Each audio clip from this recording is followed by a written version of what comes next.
அண்ணாமலை இருந்தவரை அவர் எல்லாத்தையும் சரியா ஹேண்டில் பண்ணாரு. திரு நயினார் நாகேந்திரன் நண்பர் தான், ஆனா அவருக்கு அதை ஹேண்டில் பண்ண தெரியல. அப்படிதான். ஏன்னா ஓபிஎஸ் விவகாரத்துல அவர் பதில் சொன்ன பொழுது நான் அவர்கிட்ட போன்ல போனேன். என்னங்க, ஓபிஎஸ் வந்து உங்களிடம் போன் பண்ணியிருக்காரு 2 முறை, உங்களுக்கு மெசேஜ் போட்டிருக்காரு, ஆனா நீங்க இல்லைன்னு சொல்றீங்களே, என்ன நயினார்னு கேட்டேன். ஏன்னா எனக்கு பழைய நண்பர் தானே அந்த உரிமையில. இல்லைன்னா அப்படி இல்லை அப்படி இல்லைனாரு. ஓபிஎஸ் வேற வழி இல்லாம அந்த போன் கால்ஸை வந்து விட வேண்டிய நயினார் தான் அதுக்கு காரணம். என்னிடம் கேட்டிருந்தால் சொன்ன பதில் ஒரு ஆணவமான பதிலாகத்தான் தெரியுது. அதற்கு நானோ பன்னீர்செல்வமோ கட்டுப்பட வேண்டிய அவசியம் இல்லை. அதனால உடனே நான் போன்ல போனேன். ஏன்னா பன்னீர்செல்வம் ஓபிஎஸ் முதல் நாள் நான் இங்கேதான் இருந்தேன், எனக்கு போன் பண்ணி சொன்னார். மாண்புமிகு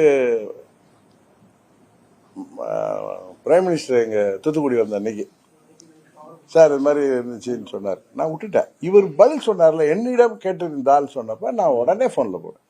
என்ன இப்படி சொல்றீங்க அவர் கேட்டார். இல்லைண்ணா இல்லைன்னாரு.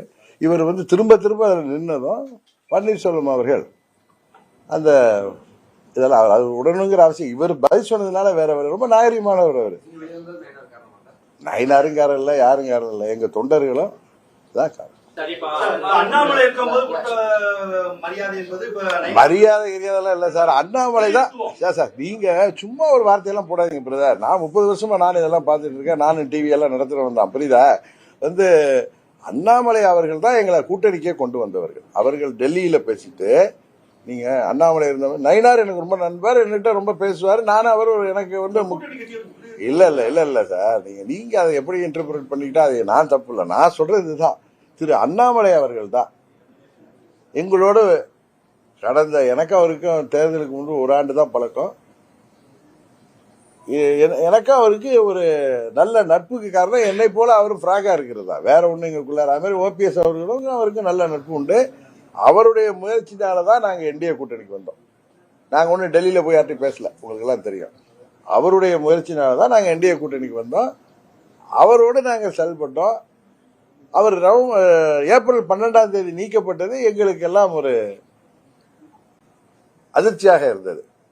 உண்மையிலே எங்கள் அம்மா மக்கள் முன்னேற்ற கழகத்தின் நலனுக்கு அது சரியாக இருக்காது என்று எங்கள் கட்சியில இருந்து யோசிச்சப்ப, பட் அவங்க கட்சி முடிவு. அதற்கு பிறகும் நாங்கள் அமைதியாக இருந்ததற்கு காரணம் உங்களுக்கு சொல்லிட்டேன். அம்மாவின் தொண்டர்கள், அது அம்மாவின் கட்சியில் உள்ளவர்கள் சரியான முடிவெடுக்காத பட்சத்தில் எங்களை குறை சொல்ல முடியாது. 21 தேர்தலிலும் மாண்புமிகு அமித்ஷா அவர்கள் எங்களை ஒன்றிணைக்கின்ற முடிவில் முயற்சி செய்தார்கள். அப்பொழுது நான் தேர்தலில் கூட போட்டியிடவில்லை, எங்கள் கட்சியை சேர்ந்தவர்கள் போட்டியிடுவார்கள் சொல்லிதான் நான் வந்தேன்.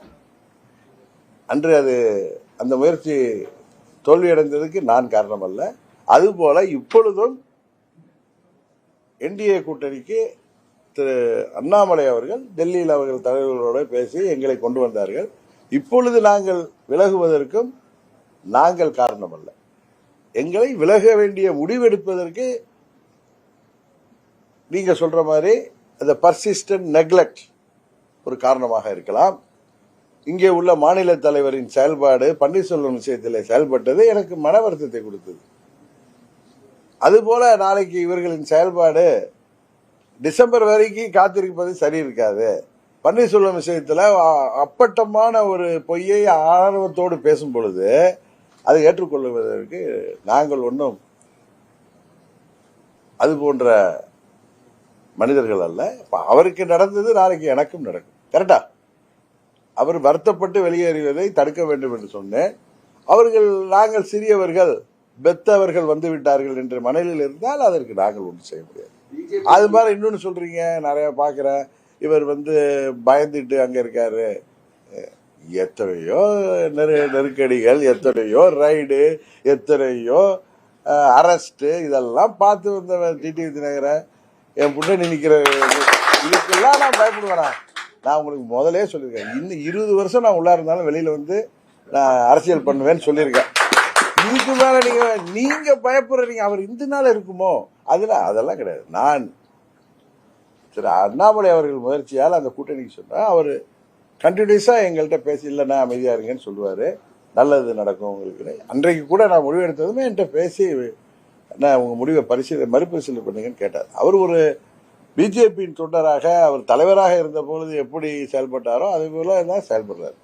நான் வந்து ஏதோ நண்பரை தூக்கி பேசுகிறேன்ல, இயற்கை யதார்த்தத்தை சொல்கிறேன். அவருடைய சேலை என்கிட்ட அன்னைக்கே ஃபோனில் லைனில் வந்து இதை மாதிரி அண்ணா நீங்கள் வந்து மறுபரிசீலனை செய்யணுன்னா அவசரப்படாதீங்கன்னாரு. இல்லைங்க, நான் டிசம்பரில் தானே எந்த முடிவு எடுப்பேன், நீங்கள் அதை நீங்கள் பேச வேண்டியவர்கள்ட்ட பேசுங்க, பட் செய்ய வேண்டியவர்கள் செய்தால் தான் நான் வர முடியும். நான் ஒன்றும் கண்டிஷன்லாம் போடல. எங்கள் கட்சி எதற்காக ஆரம்பிக்கப்பட்டதோ அதற்கு எதிரான நிலைப்பாட்டை நாங்கள் எடுக்க முடியுமா? அதனால தயவுசெய்து எங்களுடைய இந்தியாவில் நாங்கள் சேர்ந்தப்ப எங்களுக்கு எந்த இடர்பாடும் இல்லை. இப்போ அவங்க நினைக்கிறது கரெக்டு, இன்னும் பலப்படுத்தணும், ஒரு பெத்த கட்சி வரணும்னு நினைக்கிறதெல்லாம் தப்பு இல்லை. பட் அதனால நாங்கள் பாதிக்கப்படும் பொழுது, எங்கள் எதற்காக இந்த இயக்கம் ஆரம்பிக்கப்பட்டதோ அது பாதிக்கப்படும் பொழுது நாங்கள் எப்படி தொடர முடியும்? அதனால இப்போ வந்து விழித்து கொள்ள வேண்டியது அங்கே அதிமுகவில் உள்ள நிர்வாகிகளும் தொண்டர்கள் தான். அவர்கள் ஆட்சிக்கு வர வேண்டும் என்றால் என்ன செய்ய வேண்டுமோ அதை செய்ய வேண்டும்.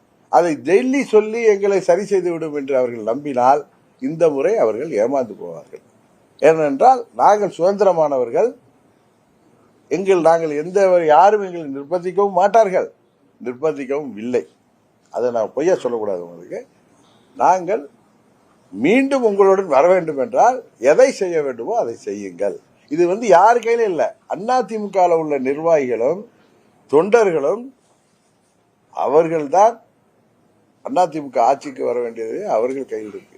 நாங்கள் ஒன்று வேண்டும் என்றால் அதை அவர்கள் தான் சரி செய்து கொள்ள வேண்டும். தவிர டெல்லியை விட்டு எங்களிடம் சமரசம் பேசிவிடலாம் என்று பகல் கனவு கண்டால் அது நடக்காது. டயா பூஸ்டர் சுகருடைய ரிமோட் கண்ட்ரோல் இனி உங்க கையில. அனைத்து மருந்து கடைகளிலும் கிடைக்கும். செய்திகளை உடனுக்குடன் தெரிந்து கொள்ள கீழ்கண்ட கேபிள் மற்றும் டிடிஎச் நெட்வொர்க்குகளில் எம்நாடு செய்தி தொலைக்காட்சியை காணுங்கள்.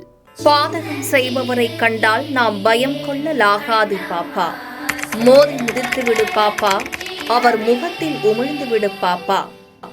அண்மை செய்திகளை உடனுக்குடன் தெரிந்து கொள்ள இணைந்திருங்கள் எம்நாடு தொலைக்காட்சியுடன்.